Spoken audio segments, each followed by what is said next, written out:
এরকম কথা বলেছে যে কেউ এক বসাতে এই পুরো 1 ঘন্টার ডকুমেন্টারিটা দেখতে পারে নাই। অনেককে 4-5 বার থামতে হয়েছে, কান্না করে চোখ ভিজে গেছে, বারবার পানি খেতে হয়েছে নিজেকে স্থির রাখবার জন্য। জাবের যেরকম একটু আগে বলছিল, আপনারা দেখেন যে একজন মানুষ, আপনি শুধু এই মানুষটাকে আপনার নিজের বাবা বা নিজের ভাই হিসেবে চিন্তা করেন, যে তাকে আত্মবিকাশে জেগে ওঠা প্রাণ।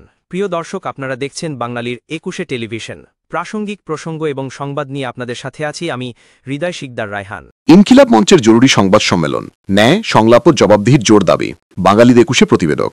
রাজনৈতিক উত্তেজনা, আসন্ন নির্বাচন এবং মানবাধিকার ইস্যুতে দেশজুড়ে যখন নানা মতবিনিময় বিতর্ক চলছে, ঠিক সেই সময় ইনকিলাব মঞ্চ আয়োজিত জরুরি সংবাদ সম্মেলনটি একটি তাৎপর্যপূর্ণ বার্তা দিয়েছে।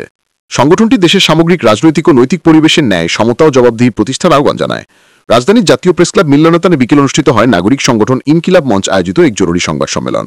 সম্মেলনে বক্তারা দেশের বর্তমান রাজনৈতিক ও প্রশাসনিক পরিস্থিতি নিয়ে গভীর উদ্বেগ প্রকাশ করেন এবং মত প্রকাশের স্বাধীনতা, রাজনৈতিক ভারসাম্য ও সামাজিক ন্যায়ের নিশ্চয়তার দাবি জানান। বক্তব্যে মুখপত্র ওসমান হাদি ন্যায় বিচার ও বৈষম্যমুক্ত রাষ্ট্র ব্যবস্থার আহ্বান। সংবাদ সম্মেলনে মূল বক্তব্য প্রদান করেন ইনকিলাব মঞ্চের মুখপত্র ওসমান বিন হাদি। তিনি বলেন, দেশে মত প্রকাশের স্বাধীনতা ক্রমশ সংকুচিত হচ্ছে। জনগণের কণ্ঠরোধ, রাজনৈতিক ভারসাম্যহীনতা ও ন্যায় বিচারের অভাব সমাজে গভীর সংকট তৈরি করছে। তিনি আরও দাবি করেন, পিলখানা হত্যাকাণ্ড সহ রাষ্ট্রীয় গুরুত্বপূর্ণ ঘটনাগুলোর সুষ্ঠু ও নিরপেক্ষ বিচার এখনো হয়নি। এটি জাতির কাছে প্রশ্নবিদ্ধ। বিচার ও জবাবদিহিতার দাবি। ওসমান হাদি বক্তব্যে বিশেষভাবে সাবেক র্যাব, পুলিশ ও সামরিক বাহিনীর কিছু উচ্চপদস্থ কর্মকর্তার কথা উল্লেখ করেন। তিনি বলেন, বেনজির আহমেদ সহ যেসব প্রভাবশালী কর্মকর্তা ও রাজনীতিক সম্পদের অপব্যবহার ও মানবাধিকার লঙ্ঘনে জড়িত, তাদের বিরুদ্ধে আইনি পদক্ষেপ গ্রহণ এখন সময়ের দাবি। তিনি আরও যোগ করেন, রাষ্ট্রের শীর্ষ পর্যায়ের দুর্নীতি ও অবিচার বিচারহীন থাকলে সাধারণ জনগণের প্রতি আস্থা হারাবে। আমরা চাই একটি ন্যায়ভিত্তিক প্রশাসন যেখানে কোনো নাগরিক বৈষম্যের শিকার হবে না।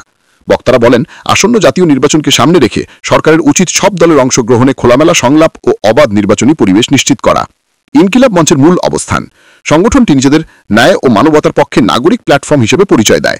তাদের দাবি, মত প্রকাশের স্বাধীনতা রক্ষায় আইনগত নিশ্চয়তা, গণমাধ্যমের স্বাধীনতা পুনঃপ্রতিষ্ঠা এবং সমাজে বৈষম্যমুক্ত নীতি বাস্তবায়নের জন্য জাতীয় কমিশন গঠন। ওসমান হাদি বলেন, ইনকিলাব মঞ্চ কোনো দলের হয়ে কথা বলে না, এটি জনগণের হয়ে ন্যায় বিচারের কণ্ঠস্বর। রাজনৈতিকভাবে উত্তপ্ত সময়ের প্রেক্ষাপটে ইনকিলাব মঞ্চের এই আহ্বান দেশের গণতন্ত্র, ন্যায় বিচার ও মানবিক মূল্যবোধ পুনরুদ্ধারের একটি নতুন চিন্তাধারা প্রকাশ করে। বিশেষজ্ঞরা বলছেন, এই ধরনের নাগরিক উদ্যোগ রাজনৈতিক সংস্কৃতি ও রাষ্ট্রীয় নৈতিকতা পুনর্গঠনে প্রতিবাচক ভূমিকা রাখতে পারে যদি তা গঠনমূলক ও শান্তিপূর্ণ পথে অগ্রসর হয়। কানে কানে বলছে যে আপনাকে তো গাড়ির সামনে ফেলে দেওয়ার কথা বলা হয়েছে, আমি আপনাকে এখন ফেলে দিব, আপনি আমাকে মাফ করেন। যখন কোনো ক্রমে বেঁচে যায়, মানে এই একজন মানুষ বেঁচে গেছে তাই আমরা এই কথাটা জানলাম, তাহলে কত মানুষ বেঁচে যায় নাই। এবং একটু আগে যেটা বলছিল যে এই বুড়িগঙ্গা, শীতলক্ষা কত লাশ যে হজম করেছে, এটা তো একটা মানে গণকবর হয়ে উঠেছিল, আমরা জানতাম না।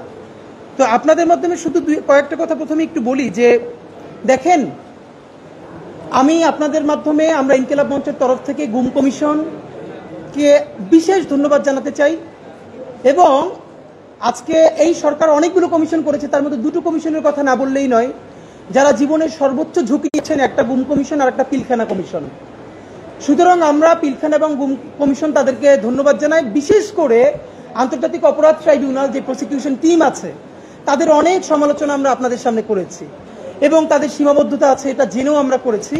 কিন্তু যে অসীম সাহসিকতার পরিচয় তারা দিলেন, আমরা তাদের জন্য শুধুই দোয়া করি যেন আল্লাহ তাদেরকে নিরাপদে রাখেন এবং ইনসাফের বাংলাদেশ বিনির্মাণে তারা যেন আরো বেশি কাজ করতে পারেন। বন্ধুরা, আমরা বলতে চাই যে বাংলাদেশে একটা নতুন ন্যারেটিভ নির্মাণের কেউ কেউ চেষ্টা করছেন, এর মধ্যে বুদ্ধিজীবী মহল একটা, অফকোর্স আর্মির একটা অংশ, যে পুরো আদালতকে যেন আর্মির বিরুদ্ধে দাঁড় করানো হচ্ছে। মানে কি, যখন পুলিশের বিরুদ্ধে শত শত মামলা হয়েছে এবং পুলিশ সেগুলোকে অ্যাকনলেজ করেছে এবং পুলিশ বলেছে না সেগুলোর বিচার আমরা করব, তখন তো বলেন নাই আর্মি থেকে যে পুলিশকে টার্গেট করা হয়েছে। যখন সিসিটিভির বিরুদ্ধে সরকারি মোটামুটি উদ্যোগ নিয়েছে যেটাকে বিলুপ্ত করে ফেলা হবে, এরাতে এত বেশি রক্ত, সংগঠনকে, একটা সংস্থাকে টার্গেট করা হয়েছে। আর্মি মানে কি, এই 28 জন, 25 জন, 30 জন সব থেকে লোভী দিল্লির সেবাদাস, হাসিনার গোলাম, এই 30 জন মানে কি বাংলাদেশের আর্মি? বাংলাদেশের আর্মি এত ঠুনকো? অদ্ভুত ব্যাপার।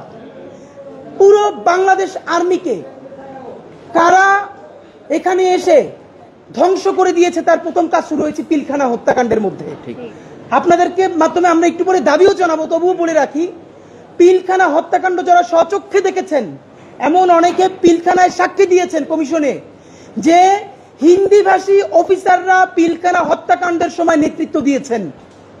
আমার সেনাবাহিনী, আমার দেশপ্রেমিক সেনাবাহিনী, বাংলাদেশের স্বাধীনতা সার্বভৌমত্বের ভ্যানগার্ড সেনাবাহিনীকে যখন প্রকাশ্য দিবালোকে ঢাকার প্রাণকেন্দ্রে 2 দিন ধরে হত্যা করা শুধু হয় না, তার লাশটা তাপসের গাড়িতে উঠে পুড়িয়ে দেওয়া হয়, তাদের লাশগুলো তাদের স্ত্রী সন্তানরা ড্রেন থেকে টেনে টেনে বের করে, স্ত্রীকে মুহুর্মুহু ধর্ষণ করে তারপরে তার সামনে স্বামীকে হত্যা করা হয়, তখন এই সেনাবাহিনীর 25 জন 30 জন যারা আজকে লেফটেন্যান্ট কর্নেল, মেজর জেনারেল, এই জেনারেলটা কোথায় ছিল আমরা জানতে চাই। ঠিক, আমার সেনাবাহিনীকে যখন হত্যা করে তার লাশ ভাসিয়ে দেওয়া হচ্ছে, তখন তারা হাসিনার সাথে গণভবনে বসে প্ল্যান করছে, চা খাচ্ছে, কফি খাচ্ছে, এবং হাসিনা তাদের শক্তি নিয়ে থ্রেট করেছে বাংলাদেশের জুনিয়র অফিসারদেরকে সেনাবাহিনীর, যদি কেউ পিলখানার দিকে মুভ করে তাহলে পরিণতি ভয়াবহ হবে। এর মানে তিনি সেই প্রথম বাংলাদেশ সেনাবাহিনীকে ভয় দেখিয়েছিলেন, যদি ক্যান্টনমেন্ট থেকে পিলখানার দিকে মুভ করা হয় তাহলে ইন্ডিয়ান আর্মি এখানে অবস্থান গ্রহণ করবে। আমরা কোন দেশে ছিলাম? এই যে আজকে তো আর্মির অনেকের নাম চলে আসবে পিলখানা কমিশনে, এখন এই নাম যাতে না আসে, আর্মির চিফ থেকে শুরু করে অনেকে যদি সেই দায়িত্ব নেন তাদের কলিগদেরকে বাঁচানোর জন্য, তিনি তার কলিগদেরকে বাঁচানোর জন্য দায়িত্ব নেওয়া তার একটা প্রায়োরিটি হইতে পারে, কিন্তু বাংলাদেশের 18 কোটি মানুষের প্রায়োরিটি হইল যারা গত 16 বছর ধরে বাংলাদেশকে শুধু জাহান্নামই বানায় নাই, এত বড় জাহান্নাম বানাইছে যে একটা 16 বছরের যুবক কিশোর গুমের ট্রমায় পাগল হয়ে গেছে, জীবনে আসে ভালো হবে না। আমি বলতে চাই এই যে 28 জন 30 জন জেনারেল, তাদের যে কোনো সন্তান, তাদের কোনো, এই যে দেখলাম মেজর জেনারেল কবির যিনি পালিয়ে গেছেন শুনতে পাচ্ছি এখন, তিনি তার স্ত্রী কি সুন্দর হিজাব পরা, দেখেন তার সন্তান, তিনি হাসিনার পাশে ছবি তুলতেছে, অথচ এই হাসিনা কবিরের সন্তানের মতো কত সন্তানের রক্ত দিয়ে গোসল করে, রক্ত দিয়ে নাস্তা করে, এইটা সে জানতো, তাদের কলিজায় কাঁপন ধরতো না। তা আমরা জানি আমাদের সামনে এত বড় ভয়াবহ অপরাধ ঘটেছে, আমরা এর বিচার চাইবো না? এখন এর বিচার চাইতে গেলে যদি কখনো ডিজিএফআই, কখনো এনএসআই, কখনো আরো 10টা এজেন্সি আমাদেরকে ভয় দেখায়, আমাদেরকে কেউ দখল করে নেবে এই হুমকি দেয়, তখন তো আমরা হয়েই ছিলাম ভাই। আমরা তখন মুক্তি চাই, আমরা মুক্তির সংগ্রাম করছি। সেই মুক্তির সূচনাটা হয়েছে 24-এর ঐতিহাসিক গণ অভ্যুত্থানে। যতদিন না পর্যন্ত বাংলাদেশের জনগণের রাষ্ট্র কায়েম হবে, ততদিন পর্যন্ত মুক্তির লড়াই চলবে ইনশাআল্লাহ। বন্ধুরা আমার, আপনাদের মাধ্যমে এই যে যে জেনারেলরা আজকে অভিযুক্ত এবং তাদের পক্ষে ওকালতি করছেন, তাদেরকে বলতে চাই, এই যে গুম কমিশন বলল যে প্রত্যেকটা আয়নাঘরের আলামত নষ্ট করা হয়েছে, হুম্মাম কাদের চৌধুরী থেকে শুরু করে ব্যারিস্টার আরমান থেকে শুরু করে তারা সবাই বলেছে আমার এখানে টাইলস ছিল, গিয়ে থেকে টাইলস নাই, ঠিক পরে দেখা গেল সেই টাইলস যে তুলে ফেলেছে তার দাগ আছে। এইরকম প্রত্যেকটা আয়না ঘরকে ভেঙে সুন্দর সুসজ্জিত ড্রয়িং রুম বানাইছে কারা? এটা কি গণ অভ্যুত্থানকারীরা বানাইছে? এটা আমাদেরকে বলেন। নাম্বার 2, মেজর জেনারেল, এই যে ডিজিএফ এর সাবেক প্রধান জিয়া, যিনি পালাইতে গিয়ে ধরা পড়ল, 5ই অগস্ট সন্ধ্যায় সে 1000-এর অধিক খুনি হাসিনার কল রেকর্ড ডিলিট করেছে। আপনি ভাবেন, এই 1000 কল রেকর্ড ডিলিট করা হয়েছে, এরপরও 2-4টা কল রেকর্ড সমস্ত আয়নাঘরকে গুড়িয়ে দেওয়া হয়েছে, এরপর সামান্য 2-1টা দাগ, সেইটা থেকেই যে ডকুমেন্টারি করা গেল তা আমরা কেউ নিতে পারতেছি না। এবার আপনি ভাবেন, যদি কোনো আয়নাঘর না ভেঙে অরক্ষিত রাখা হতো, যদি খুনি হাসিনার একটা কল রেকর্ডও ডিলিট করে না হতো, আজকে বাংলাদেশে হাতে যেই পরিমাণ প্রমাণ থাকতো তাতে আওয়ামী লীগ উচ্চারণ কথা তো দূরের কথা, আওয়ামী লীগের যে গলায় সারাদিন আল্লাহর কাছে তওবা করতো। ঠিক, আমরা তো আওয়ামী লীগের কাছে সেই প্রমাণগুলো উপস্থাপন করতে পারি নাই, তাহলে সেগুলো কারা করেছে? ফাঁকে 1 মিনিটে বলে রাখি, আজকে আমাদেরকে ফোন করে একজন জানিয়েছেন উত্তরায় তার বাসা, তিনি বেনজির আহমেদের বাড়িতে ভাড়া থাকেন। তিনি বলছেন যে বেনজির আহমদ এখনো তাদের লোকজনের মাধ্যমে, র্যাবের যে বেনজির হত্যাকারী, এখনো প্রতি মাসে ভাড়া তুলে নেয়। এর মানে ঢাকার মধ্যে বেনজিরের যতগুলো বাড়ি আছে, ফ্ল্যাট আছে, সেইখান থেকে এখনো প্রতি মাসে ভাড়া তুলে নেওয়া হচ্ছে, তাদেরকে টাকা পাঠানো হচ্ছে। আমরা সরকারের কাছে জানতে চাই এইগুলোর সাথে কারা জড়িত, এইটা কে বের করবে? আমরা বের করব? এখন তো আপনি যেইটা দিয়ে মানে ভূত সরাবেন, শস্যের মধ্যেই তো ভূত। স্পষ্ট জানতে চাই, মেজর জেনারেল কবির যে খুনিটা, আপনি ভাবেন কি ভয়াবহ অবস্থা। হাসিনা পালাই গেছে, তার সাথে সে হেলিকপ্টারে পালাইছে, তারপরে আবার কে তাকে বাংলাদেশে ঢুকালো? বাংলাদেশের সমস্ত তথ্য দিল্লিতে গিয়ে পাচার করে এসে দিল্লির সমস্ত অর্ডারগুলো নিয়ে এসে ক্যান্টনমেন্টে হাজির। বাহ, আমরা অদ্ভুতভাবে খেয়াল করলাম এইরকম গুম কমিশনের ভয়াবহ মানে বলবার মতো না এইরকম একটা ডকুমেন্টারি আসার পরেও বাংলাদেশের প্রধান রাজনৈতিক দলগুলো বিএনপি, জামাত ইসলামী তাদের অফিসিয়াল ফেসবুক পেজে এই এজেন্সির বিরুদ্ধে, এই গণহত্যাকারীর একটা অংশ আর্মির, তাদের বিরুদ্ধে তার আমরা কোনো প্রতিবাদ দেখি নাই। এবং মিডিয়ার যে ভয়, মিডিয়া আমি আপনাকে বলি, গত 50 বছরে বাংলাদেশের আদালত যদি কোনো ঐতিহাসিক কাজ করে থাকে, সব থেকে সাহস নিয়ে সেই 5টা কাজের একটা কাজ হবে এই জেনারেলদের বিরুদ্ধে ওয়ারেন্ট জারি করা। আদালতে হাসিনার আমলে আমরা দেখেছি বেগম জিয়ার নামে মিথ্যা মামলা, তিনি 1 টাকা 1 কোটি টাকার নিজে খান নাই, শুধু একটা ফান্ড থেকে আরেকটা ফান্ডে ট্রান্সফার করেছেন। সেইটা নিয়ে মিডিয়া দিনের পরে দিন আদালতে এবং সব জায়গায় লাইভ করেছে। অথচ যেই জেনারেলটা শুধু হত্যা ঘটায় নাই, বাংলাদেশকে দিল্লির চিরতরে দাস করে দিয়েছে, তাদের বিরুদ্ধে আদালত যখন ওয়ারেন্ট জারি করে সেটার উপরে কোনো ফলো আপ রিপোর্ট নাই, কোনো লাইভ নাই, কোনো টকশো নাই। এবং সব থেকে ভয়াবহ ব্যাপার হলো, আমি আজ পর্যন্ত বাংলাদেশের কোনো মূলধারা মিডিয়ার ভাইরা যারা আছেন, আমি কোনো মূলধারা মিডিয়াকে দেখি নাই এই যে গুমের ভিকটিম এদের 5জন 7জনকে নিয়ে একটা সিরিজ প্রোগ্রাম তো দূরের কথা, 3টা 4টা টকশো পর্যন্ত আপনারা করেন নাই। আপনারা কি টকশো করতেছেন? প্রতিদিন প্রচুর মব হচ্ছে। আরে মব তো করছে আর্মির এই গ্রুপ যারা আয়না ঘর ভাঙে ফেলছে। কারা মব করছে? এই মব উস্কাইয়া দিয়া মিডিয়াকে ডিজিএফআই বলে দিয়েছে সারাদিন মব দেখাও। এই ফাঁকে ফাঁকে আমরা কি করব? আমরা প্রত্যেকটা আয়নাঘর ভাঙে ফেলবো। এই ফাঁকে আমরা কি করব? ক্যান্টনমেন্ট থেকে 626 জন যে গণহত্যাকারী তাদেরকে আমরা পাচার করে দিব। এই ফাঁকে আমরা কি করব? আপনি ভাবেন এদেশের নিরাপত্তা কোথায় আছে? এই রাষ্ট্র টিকেই রাখছে আল্লাহর এইখানে 18 কোটি জনগণ। এই জনগণ ক্যান্টনমেন্টের জনগণ নয়, এলিট জনগণ নয়, এই জনগণ ভ্যানওয়ালা, সবজিওয়ালা, শিক্ষার্থী, শিক্ষক, বাংলাদেশের আপামর জনগণ। নইলে এই দেশ থাকে? ভাবেন, ডিজিএফআই হলো বাংলাদেশের তথ্যের এবং গোয়েন্দার প্রাণকেন্দ্র, নিরাপত্তার প্রাণকেন্দ্র। সেই ডিজিএফআই এর সাবেক প্রধান এখন মোদির আশ্রয়ে আছে। মোদির আশ্রয়ে দিল্লিতে ফ্ল্যাটে আছে। এই যে মেজর জেনারেল আকবর, একটা দেশের গোয়েন্দা বাহিনীর প্রধান শত্রু দেশের প্রধানমন্ত্রীর কাছে থেকে খায় ঘুমায়। তারা ওখানে কি প্রেম করে? 2 পুরুষ হতে প্রেমও করা যায় না। ওরা সমকামী কিনা আমরা জানি না। তাহলে করে কি? এই বাংলাদেশের তথ্য কোথায় এখন নাই। এরপরে হাসিনা সেখানে আছে, মানে করে কি?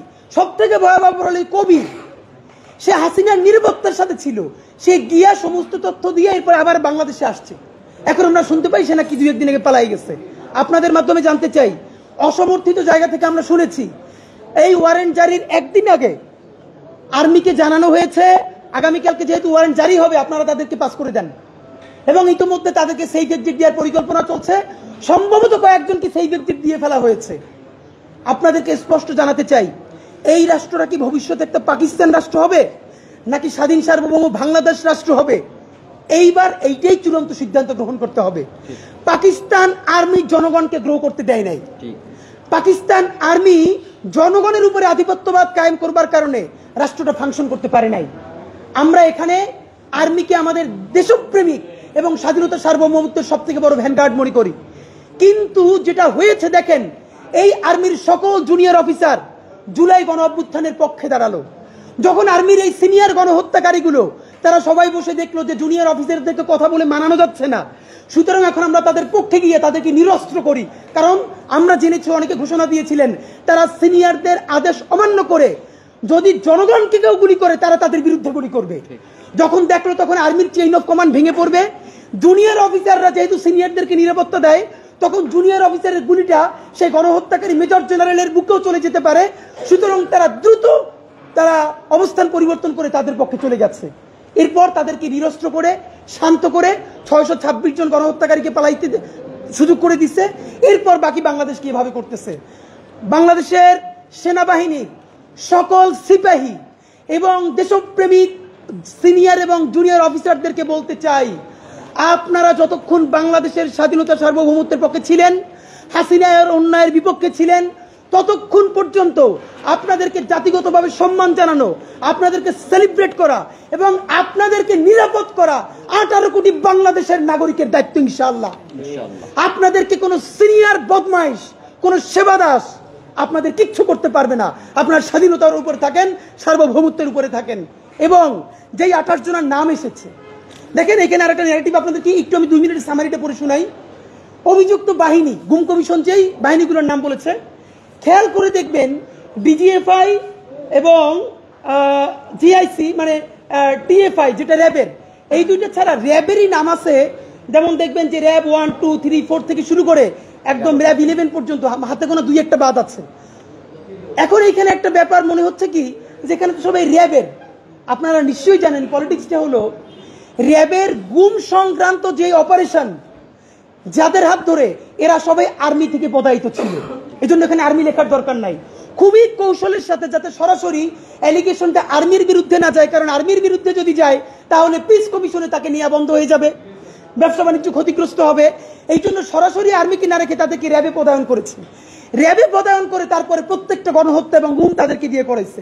আপনাদেরকে দেখাই, এই যে ডিজিএফআই যে জয়েন্ট ইন্টারোগেশন সেল যেটা করেছে, যেটাকে আমরা বাংলায় আয়নাঘর বলি, আপনাদের মিডিয়ার বন্ধুদেরকেও দাওয়াত দিয়ে রাখি, এই যে গণভবনে যে জুলাই জাদুঘর হচ্ছে, এইখানে আয়নাঘরের কিছু রেপ্লিকা বানানো হয়েছে। কিছুদিন পর হয়তো উন্মুক্ত করা হবে। যেই আয়নাঘরগুলো পাওয়া গেছে মোটামুটি ঠিক ওইভাবে কপি করে বানানো হয়েছে।